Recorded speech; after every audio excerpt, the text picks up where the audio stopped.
sous la lumière dorée d'un doux coucher de soleil, certains rêves naissent dans la plus simple des intentions. Un jeune garçon de 17 ans, nommé Fred DeLuca, se tient face au carrefour de la vie. Il n'est pas né dans une famille riche, mais son rêve est clair, aller à l'université. L'argent, c'est tout ce qui l'en empêche. Un soir, lors d'un dîner modeste en famille, Fred confie ses doutes à un ami de son père. Cet homme s'appelle Peter Buck, un physicien au cœur bienveillant et à l'esprit curieux.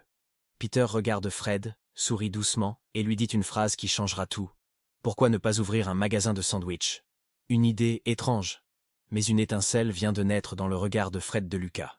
Avec seulement 1 000 $ que Peter lui prête, en 1965, le premier magasin, Pete's Super Submarines, voit le jour. Une petite boutique, une enseigne peinte à la main, et l'odeur du pain chaud flottant dans la rue de Bridgeport, Connecticut. Fred est à la fois cuisinier, caissier et homme de ménage. Chaque sandwich qu'il prépare porte l'énergie, la foi et l'espoir d'un jeune rêveur. Le premier client entre, Fred lui sourit et dit « Voici un sandwich dans lequel j'ai mis tout mon rêve. » Les débuts sont difficiles, les recettes ne suffisent même pas à payer le loyer. Mais Fred ne baisse pas les bras. Avec Peter, ils imaginent une stratégie audacieuse. Au lieu d'un magasin parfait, ils veulent en ouvrir plusieurs, pour attirer l'attention. Un plan fou, mais rempli d'intuition. Et c'est ainsi que naît le fondement de ce qui deviendra Subway.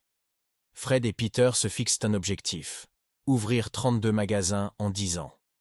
La première année, ils ouvrent le deuxième, puis le troisième, et le quatrième. Le nom Pete's Super Submarines est trop long, trop compliqué à retenir. Alors naît un nom plus court, plus vif, Subway. Ce mot évoque la rapidité, la simplicité, et les petits voyages pleins de saveurs. En 1974, Subway lance la franchise, un tournant décisif dans son histoire. Les magasins fleurissent à travers les États-Unis, portés par la passion et le travail acharné. Fred DeLuca, ce jeune garçon d'autrefois, devient un entrepreneur visionnaire. Il ne vend pas du fast-food. Il vend un style de vie, celui du choix et de la liberté. Eat fresh. Ce n'est pas un slogan, c'est une promesse, une philosophie de vie. Le pain est cuit chaque jour, les légumes sont frais, la viande tranchée sous les yeux des clients.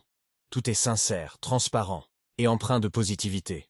Pas de friteuse, pas d'huile bouillante. Juste des mains, du cœur et de la confiance. Dans les années 80, Subway conquiert le monde à une vitesse incroyable. Des États-Unis au Canada, puis jusqu'au Royaume-Uni, au Japon, en Australie. Partout où Subway s'installe, le parfum du pain chaud remplit les rues. Fred répète souvent à ses employés « Ne préparez pas un sandwich. Créez une expérience que le client n'oubliera jamais. » Beaucoup disent que Subway est la marque des gens ordinaires, parce que chacun peut y choisir librement chaque ingrédient comme il choisit sa propre vie. En 1990, Subway ouvre son 5000e restaurant, un chiffre qui fait trembler l'industrie. Fred DeLuca devient un symbole de persévérance et de créativité sans limite. Il dit un jour « Je ne suis pas un génie, j'apprends simplement de mes erreurs. » Et c'est vrai, le chemin de Subway n'a pas toujours été facile.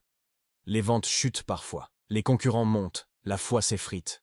Mais Fred ne renonce jamais, il sait que chaque route a ses virages. Il innove, s'adapte, introduit de nouvelles recettes plus saines et durables. Subway devient le choix idéal pour ceux qui veulent manger bon et bien. Dans les grandes villes, les magasins Subway deviennent des lieux de rencontres familiers. Chaque sandwich représente plus qu'un repas, c'est un symbole de liberté personnelle. En 2010, Subway dépasse McDonald's en nombre de restaurants dans le monde. Un moment historique, mais Fred, humble, répond simplement « Le plus important, ce n'est pas le nombre de magasins, c'est le nombre de sourires. » Fred DeLuca n'a pas seulement bâti une entreprise, il a bâti une philosophie de vie. En 2015, il s'éteint après une longue maladie.